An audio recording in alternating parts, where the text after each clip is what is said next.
மலையாள பகவதி உடல்கட்டு யந்திர மந்திரம். உடல்கட்டுக்குன்னு ஏதாச்சும் யந்திர மந்திரம் இருந்தால் போடுன்னு கேட்டிருக்கீங்க. போட்டிருக்கும் பாருங்கள். உடல்கட்டு மந்திரன்றது வந்து கேட்டிங்கன்னாக்கா பல வகையில், அதாவது கேட்டிங்கன்னாக்கா ஐயனார் உடல்கட்டு மந்திரம் இருக்குது. அதுக்கப்புறம் கேட்டிங்கன்னா மாடன் உடல்கட்டு மந்திரம் இருக்குது. கணபதி உடல்கட்டு மந்திரம் இருக்குது. சிவன் உடல்கட்டு மந்திரம் இருக்குது.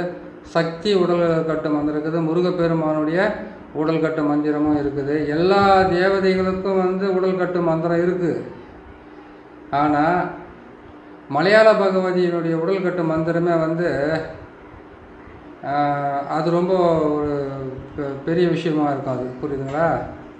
அந்த உடல்கட்டு மந்திரத்தை வந்து நம்ம பிரயோகம் பண்ணி நம்ம எவ்வளோ பெரிய நம்மளை காப்பாற்றிக்கிறதுக்காக தான் உடல்கட்டு மந்திரம். மாந்திரிகம் செய்கிற ஒவ்வொருத்தரும் வந்து அஷ்டகர்மத்தை நம்ம வந்து செய்யணுன்றதுக்காக நம்ம செய்கிறோம், இல்லைன்னு சொல்லலை. ஆனால் அந்த அஷ்டகர்மத்தை செய்யணும்னு கேட்டிங்கன்னாக்கா அதுக்கு வந்து நம்ம உடம்புக்கு தகுந்த மாதிரி உடல்கட்டு மந்திரம் கரெக்டாக இருந்தால் தான் அது வேலை செய்யும். இல்லைனாக்கா அது வேலை செய்யறதுக்கு நம்மளுக்கு தொல்லை கொடுக்கறதுக்கு ஆரம்பிச்சிடும். அந்த உடல்கட்டு மந்திரம் போடாமல் நம்ம மாந்திரிகத்தை பிரயோகம் பண்ணுறதுக்கு ஆரம்பிச்சிட்டோம்னாக்கா அதுவும் ஒரு பிரச்சனை தான். பிரச்சனைகளை வளர்த்துக்கிட்டே தான் போகுமே தவிர இது மட்டும் குறையிறதுக்கு வாய்ப்பே கிடையாது. அதான் கேட்டிங்கன்னாக்கா புவனேஸ்வரி, பராசக்தி, அகிலாண்டேஸ்வரி, புரியுதுங்களா, உமையவள், பத்ரகாளி, இவங்கெல்லாம் வந்து கேட்டிங்கன்னாக்கா இவங்களுடைய இதில் வரக்கூடியவங்க தான் இந்த நம்ம பகவதி, மலையாள பகவதி மாந்திரீக உடல்கட்டு மந்திரம். சரிங்களா? இந்த உடல்கட்டு மந்திரத்தை போகிறதுக்கு முன்னாடி என்ன பண்ணணும்னு கேட்டிங்கன்னாக்கா எந்த வேலை செய்கிறதா இருந்தாலும் அஷ்டகர்மத்தில் வந்து பசியம், மோகனம், ஸ்தம்பனம், பேதனம், வித்வேஷனம், ஆக்ரோஷனம், அதுக்கப்புறம் பார்த்திங்கன்னாக்கா எல்லாமே 8 வகையான மாறணும். இது 8 வகையான மாந்திரிகத்தை நீங்கள் பிரயோகம் பண்ணுறதுக்கு எந்த வேலையாக இருந்தாலும் முதல்ல நீங்கள் போட வேண்டியது வந்து பார்த்தீங்கன்னாக்கா உடல்கட்டு மந்திரம். உடல்கட்டு மந்திரத்தை போடாமல் எந்த வேலையுமே செய்தாலுமே வந்து அது பலிதமாகதோ இல்லையோ உங்களுக்கு உபாதையை உருவாக்காமல் இருக்கணும்னு கேட்டிங்கன்னாக்கா அதுக்கு நீங்கள் உடல்கட்டு மந்திரத்தை போட்டே ஆகணும். உடல்கட்டு மந்திரத்தை போடுறதுக்கு முன்னாடி தொட்டாச்சி நீங்கள் இருக்குது பார்த்தீங்களா, தொட்டாசி நீங்கள் எடுத்துக்கணும். ஆடு தின்னாம்பாலை எடுத்துக்கணும். ஆடாதோடனுடைய வேர் எடுத்துக்கணும். இது 3த்தையும் எடுத்து உங்கள் உடம்புக்குள்ளே வந்து பார்த்தீங்கன்னாக்கா அப்புறம் வந்து சிவனார் வேம்புன்னுவாங்க. சிவனார் வேம்பு வாங்கிட்டு வாங்க. சிவனார் வாங்கிட்டு வந்து இது எல்லாமே ஒன்றா சேர்த்து நீங்கள் ஒரு தாயத்தை போட்டுக்கணும் கழுத்தில். அது போட்டுக்கிட்டதுக்கப்புறம் வந்து கேட்டிங்கன்னாக்கா இந்த சிவனார் வேம்பு, அதுக்கப்புறம் கேட்டிங்கன்னாக்கா இந்த தொட்டாச்சி நீங்கள் ஆடு தின்னாம்பாலை, ஆடாதோட இது மொத்தத்தையும் கரெக்டாக எடுத்துக்கோங்க. எடுத்துன்னு வந்து கரெக்டாக நீங்கள் செய்து அந்த தாயத்துக்குள்ளே வந்து அடைச்சி முதல்ல நீங்கள் போட்டுக்குங்க. தொட்டாசி நீங்கள் எடுக்கணும்னு கேட்டிங்கன்னாக்கா புதன்கிழமை, வளர்பிரியாக இருந்தால் திங்கக்கிழமை அன்றைக்கி எடுங்க. வெள்ளிக்கிழமை எடுக்கலாம். ஆனால் அன்றைக்கி வந்து பார்த்திங்கன்னா சுக்கிர பகவான் வரைக்கும் உச்சம் ஆட்சி ஏதாச்சும் ஒன்றுலேருந்து எடுத்தால் ரொம்ப நல்லா வேலை செய்யறதுக்கு ஆரம்பிக்கும். அப்புறமா வந்து பார்த்திங்கன்னாக்கா இன்னொரு விஷயம், நம்ம வந்து ஆடு தின்னாம்பாலை இருக்குது பார்த்தீங்களா, ஆடு தின்னாம்பாலை எடுக்கணும்னு கேட்டிங்கன்னாக்கா திங்கக்கிழமை தான் எடுக்கலாம், ஞாயிற்றுக்கிழமை தான் எடுக்கணும். அதை மற்ற நாளில் எடுக்கக்கூடாது. ஞாயிற்றுக்கிழமை எடுக்கிறது ரொம்ப நல்லது. திங்கக்கிழமை செவ்வாய்க்கிழமை கூட எடுத்துக்கலாம். அது தாராளமாக எடுத்துக்கலாம். மங்களவாரம் சொல்லக்கூடிய செவ்வாய்க்கிழமையில் வந்து நீங்கள் எடுத்து அதை நீங்கள் யூஸ் பண்ணிக்கோங்க.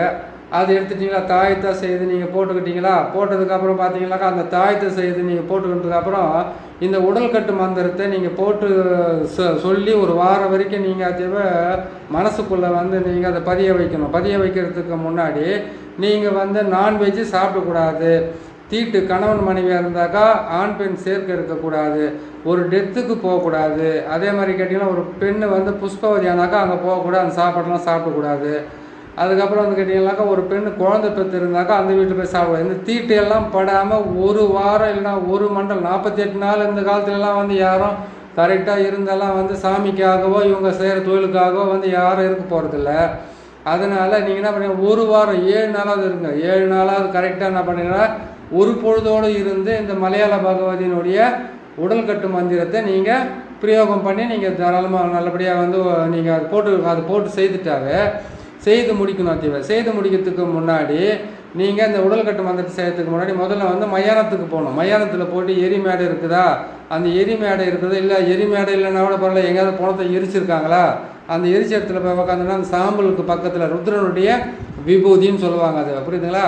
அங்கே போயிட்டு என்ன பண்ணிக்கிட்டா முதல்ல வந்து 4 பக்கமும் கற்பூரம் கொளுத்திட்டு நீங்கள் என்ன பண்ணுறீங்கன்னாக்கா மனசார வேண்டிக்கணும். ருத்ர பகவான்கிட்ட இருந்து மனசார வேண்டிக்கங்க. இந்த மாதிரி வந்து நான் அந்த மாந்திரிகத்தில் வந்து தொடக்கூடிய எல்லா பொருளுமே வந்து எனக்கு பலிதமாகணும், சொல்கிறது வந்து வார்த்தை பலிதம் இருக்கணும், செய்கிற தொழில் பலிதம் இருக்கணும், மக்கள் வந்து நம்பி வர்றவங்களுக்கு உண்டான செய்து கொடுக்குற எல்லா வேலையுமே வந்து நல்லபடியாக நடக்கணும்னு நீங்கள் செய்துக்குங்க. செய்து கொடுத்து அவங்க ஏதாச்சும் ஒரு மிஸ் பண்ணிட்டு தவறானாக்கா எந்த தப்பும் கிடையாது. நீங்கள் செய்து கொடுக்கறதுல வந்து கொஞ்சம் எனக்கு இந்த மாதிரி உதவி செஞ்சு ருத்ரபூமியில் போய் உக்காந்து நீங்கள் மனசார வேண்டிக்கிட்டு அதை முடிச்சுக்கிட்டு அங்கேருந்து கற்பூரத்தை கொளுத்திட்டு அங்கேருந்து வந்தோடனே என்ன பண்ணி ஹரிச்சந்திரன் சொல்லுவாங்க இல்லையா, இடுகாடு, அந்த இடுகாட்டான வந்து ஒரு கற்பூரத்தை கொளுத்துங்க. கொளுத்தி முடிச்சுட்டு அதுக்கப்புறம் 2 இடத்துல முடிச்சிட்டிங்களா, பிள்ளையார் கோயில் எங்கே இருந்தாலும் பரவாயில்ல, அரச மரம் பிள்ளையாருங்கிற எந்த பிள்ளையார் கோயிலாக இருந்தாலும் அந்த பிள்ளையார் கோயிலாண்ட போயிட்டு உக்காந்து ஒரு 10 நிமிஷம் உக்காந்து உங்கள் மனசுக்குள்ளே இருக்கிறத வந்து தெளிவாக சொல்லிவிட்டு, அரச மரம் பிள்ளையாராக இருந்தாக்கா உங்களுடைய பேரை வந்து ஒரு செம்பு தகட்டில் எழுதி அந்த செம்பு தகட்டிலே வச்சு என்ன பண்ணுறீங்கன்னு கேட்டீங்கன்னாக்கா, நீங்கள் கரெக்டாக வந்து அந்த அரச மரத்தில் அடிச்சுட்டு பிள்ளையாருடைய இப்போ கால் பாதத்தான கற்பூரத்தை போட்டு கொளுத்திட்டு அங்கேருந்து என்ன பண்ணி அவர் காலை தொட்டு கும்பிட்டு அதுக்கப்புறம் வந்து என்ன பண்ணி கேட்டீங்கன்னாக்கா ஒரு 3 முறை தலைக்கு வந்து தண்ணியை வந்து தெளிச்சிக்கிட்டு, இல்லைனாக்கா நீங்கள் தீர்த்த மாதிரி எதாவது தெளிச்சிட்டு உக்காந்து இது என்ன பண்ணாக்கா உடம்பு மேலே வந்து நம்ம கீழே கட்டுற வேட்டி லுங்கி இல்லை நீங்கள் வந்து இந்த சாமிக்காக நீ போட்டிருக்கிறது எந்த பொருள் இருந்தாலும் அதை மட்டும் தான் நீங்கள் கரெக்டாக பார்த்து செய்யணும், கட்டிக்கணும். அதை விட்டுட்டு வந்து நம்ம ஏதாவது ஒரு துணியை கட்டிக்கிட்டு உட்காந்து மந்திரத்தை சொல்கிறோன்னு சொல்லக்கூடாது. இதை பார்த்து கரெக்டாக செய்யுங்க. அப்படியே வந்து இல்லைனாக்கா விநாயகர் பெருமாள் இல்லாட்டாக்கா முருகப்பெருமான்கிட்ட போய் உட்காந்து கோயில் அதை சுப்பிரமணியர் கோயிலில் போய் உக்காந்துக்கிட்டு இந்த மந்திரத்துங்களை சொல்லி நீங்கள் மனப்படம் பண்ணிக்கிட்டு வரணும். சரிங்களா? அந்த மாதிரி செஞ்சால் தான் அது வந்து கரெக்டாக வரும். இந்த சக்கரத்தை வந்து முதல்ல வந்து என்ன பண்ணணும் கேட்டிங்கன்னாக்கா, நீங்கள் இந்த சக்கரத்தை வந்து விபூதியாலே தரையில் போடணும். நல்லா பாருங்கள், ரூன்ற எழுத்தில் போட்டு கீழே வந்து சூளம் வந்து உக்காந்துருக்குது. உள்ளே வந்து பார்த்தீங்கன்னாக்கா மலையாள பகவதியினுடைய சக்கரம் இருக்குது. அந்த சக்கரத்தில் வந்து பார்த்தீங்கன்னாக்கா பகவதி ஓம் பகவதி வசின்ற ஒரே ஒரு வார்த்தை தான் இருக்குது. புரியுதுங்களா? ஓம் ஓம் பகவதி வசின்ற வார்த்தை மட்டும்தான் அதில் போட்டிருக்குது. இது மட்டும் நீங்கள் போட்டு செய்துட்டு என்ன பண்ணுறேன்னு கேட்டிங்களானாக்கா, நான் சொன்ன மாதிரி வந்து இது போட்டுட்டு இந்த சக்கரத்தை வந்து விபூதியாலே போடுங்க. விபூதியாலே போட்டுட்டு அந்த விபூதிக்கு பக்கத்தில் என்ன பண்ண கேட்டிங்களானாக்கா கற்பூரத்தை வாங்கிக்கோங்க. கற்பூரத்தை வாங்கினா பாருங்க கேட்டிங்கனாக்கா, இப்போ நான்வெஜ்டருக்கு வந்து பார்த்தீங்கன்னாக்கா பால் பழம் அதுக்கப்புறம் வந்து கேட்டிங்கன்னாக்கா சூடம் பத்தி கற்பூரம் இதெல்லாம் எல்லாமே வாங்கிக்கோங்க. வாங்கிட்டு வந்து வச்சுக்கிட்டு இதெல்லாம் பக்கத்தில் வச்சுக்கிட்டு என்ன பண்ணுறீங்க கேட்டிங்கனாக்கா, நீங்கள் மந்திரத்தை சொல்ல அந்த சக்கரத்து மேலே வந்து என்ன பண்ண மஞ்சளை போடணும், குங்குமத்தை போடணும், அதுக்கப்புறம் வந்து பாலை ஊற்றணும், அதுக்கப்புறம் வந்து முக்கணின்னு சொல்லுவாங்க அந்த கனிகளை வாங்கிட்டு வந்து அது மேலே போடணும். இது எல்லாத்தையும் போட்டு முடித்து அதுக்கு வந்து செய்ய வேண்டிய வேலையெல்லாம் இதெல்லாம் செய்து முடிச்சதுக்கப்புறம் என்ன பண்ணுறீங்கன்னு கேட்டிங்கனாக்கா, அந்த இடத்துலேருந்து அந்த சக்கரத்தை தொட்டு கும்பிட்டு அதுக்கப்புறம் வந்து உடல் கட்டு மந்திரத்தை வந்து நீங்கள் பிரயோகம் பண்ணலாம். உங்கள் கையில் வந்து திருநீரை கையில் வச்சுக்கோங்க. திருநீரை கையில் வச்சுக்கிட்டு நீங்கள் சொல்ல வேண்டிய மந்திரம் வந்து ஓம் மலையாள பகவதி தேகத்தில் பஞ்சாட்சர மூர்த்தி காவல், கைகளில் மகேஸ்வரி காவல், சிரசு முதல் பாதம் வரை அஷ்ட தேவர்களும் ஓம் என்ற ஆச்சாரமும், காதில் வீரபத்ர தேவனை சுற்றி காலவரன் காத்து ரட்சிக்க. இதை தான் நீங்கள் சொல்ல வேண்டிய மந்திரம். எப்படின்னு கேட்டிங்கன்னாக்கா, இன்னொரு முறை சொல்கிறேன் கேட்டுங்க. ஓம் மலையாள பகவதி தேகத்தில் பஞ்சாட்சர மூர்த்தி காவல், கைகளில் மகேஸ்வரி காவல், சிரசு முதல் பாதம் வரை அஷ்ட தேவர்களும் ஓம் என்ற ஆச்சாரமும், காதில் வீரபத்ரனும் என்னை சுற்றி. அதான் கேட்டீங்களா? ஓம் மலையாள பகவதி தேகத்தில் பஞ்சாட்சர மூர்த்திகள், கைகள் மகேஸ்வரி காவல், சிரசு முதல் பாதம் வரை அஷ்ட தேவர்களும் ஓம் என்ற ஆச்சாரமும், காதில் வீரபத்ர தேவனும் இவரை சுற்றி காலவரம் காத்து ரட்சிக்க. அதாவது உங்களுக்கு முன்னாடி வந்து ஒருத்தர் உக்காந்துருக்கனாக்கா அவரை சுற்றி காலவரம் காத்து ரட்சிக்கணும்னு அந்த வார்த்தை சொல்கிறீங்க. உங்களை பாதுகாக்கணும்னா கையில் வந்து திருநீரை வச்சுக்கிட்டு என்ன பண்ணுறீங்க கேட்டீங்கன்னாக்கா, இந்த சக்கரத்தை வந்து எழுதி இதை நீங்கள் போட்டு, அதாவது கேட்டீங்கன்னா தரையில் போட்டுட்டு நீங்கள் விபூதியால் போட்டுட்டு உக்காரீங்கனாக்கா நீங்கள் கற்றுக்க போகிறீங்க. அந்த மந்திரத்துங்களை வந்து நீங்கள் மனப்பாடம் பண்ண போகிறீங்க. அந்த மந்திரத்தை வந்து நீங்கள் பாராயணம் பண்ணுறீங்கன்றது அர்த்தம். இதே சக்கரத்தை வந்து நீங்கள் தகட்டில் எழுதி அந்த தகட்டோட சேர்த்து அஷ்டகந்தமும் கட்டுச்சாந்தி, இதை அஷ்டகந்தம், புணுக்கு, ஜவ்வாது, கஸ்தூரி இதையெல்லாம் சேர்த்து நீங்கள் மையாக்கி அந்த மையை வந்து வச்சு நீங்கள் செய்துட்டு இது தேக சுத்தி பண்ணிக்கணும். அதுக்கப்புறம் மந்திரத்தினுடைய மந்திர சுத்தி, அதுக்கப்புறம் கேட்டிங்கனாக்கா எந்திர சுத்தி, அதுக்கப்புறம் இதெல்லாம் செஞ்சிடணும்.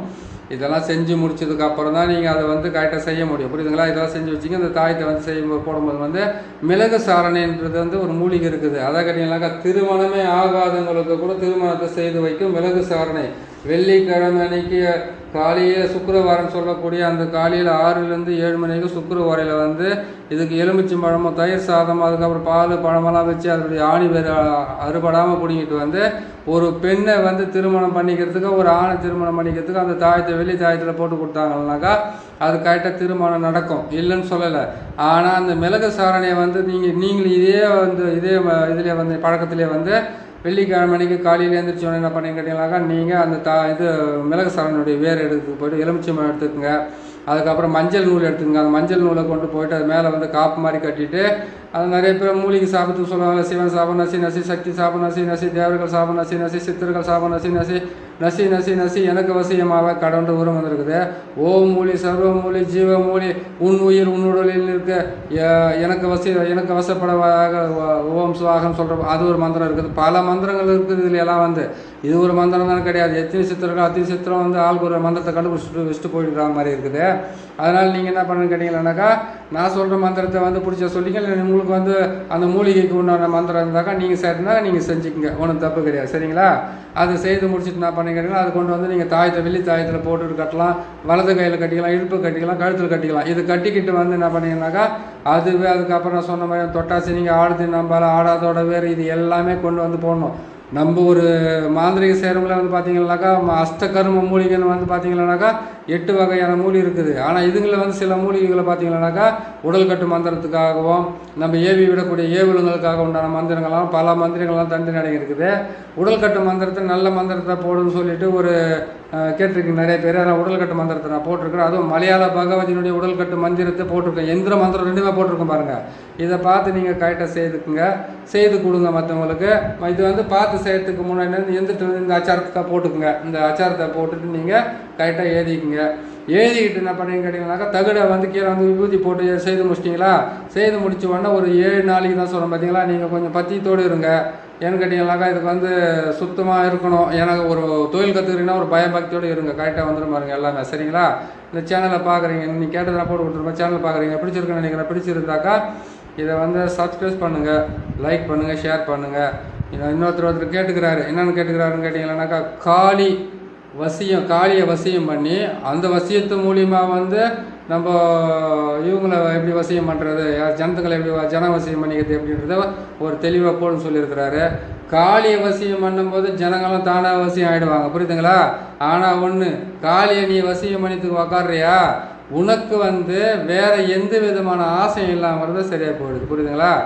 ஆசை இல்லாமல் தன்னைத்தானே தனக்காக மட்டுமே வாழ்றதை விட்டுட்டு மக்களுக்காக வாழ்றதுக்காக எடுக்கிற அந்த முயற்சியில் வந்து ஏதோ 1-2 தவறாக போகுது. அதெல்லாம் தனிப்பட்ட விஷயம். செய்கிறவங்க தவறாக செஞ்சுருக்கலாம், இல்லை நம்ம ஏதோ ஒன்று இதில் வந்து செஞ்சுருக்கலாம்னா நீங்கள் காளியை சித்தி பண்ணுறீங்கன்னாவே காளிக்காக மட்டுமே வாழ்கிற மாதிரி இருந்தாக்கா தானாகவே வசியம் ஆகாது. இருந்தாலும் வந்து காளி வசியத்தினுடைய ரகசியம் என்னன்றது, காளி எப்படி வசியம் பண்ணுறது நான் போட்டு கொடுக்குறேன்.